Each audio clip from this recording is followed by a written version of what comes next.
У кіраўніцтва Беларусі ў сітуацыі пандэміі было два варыянты дзеянняў. Першы, як у Чэхіі, дзе ўрад, міністры падрабязна распавялі насельніцтву прагноз, які яны маглі зрабіць, наколькі можна было яго зрабіць, расклалі ўсе за і супраць карантыну, адмянілі масавыя мерапрыемствы ўсе і ўвялі карантын. А другі варыянт быў як у СССР у час Чарнобылю, калі камуністычныя ўлады, не асабліва, мякка кажучы, дзяліліся з народам інфармацыі, правялі першамайскія дэманстрацыі, а потым людзі расплочваліся, ды і расплочваюцца за гэта здароўем і жыццём. Паралелі можаце правесці самі. Я толькі дам лічбы.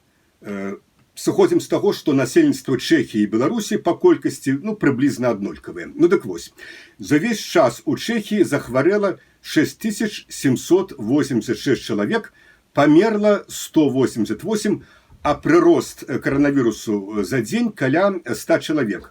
У Чэхіі, нагадаю, больш як месяц карантын, які ўжо пачалі аслабляць.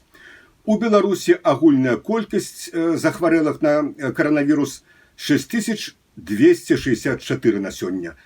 Практычна як і ў Чэхіі. Карантыну няма, масавыя мерапрыемствы не адмененыя, прырост за апошнія суткі 457 хворых. У 4 разы болей.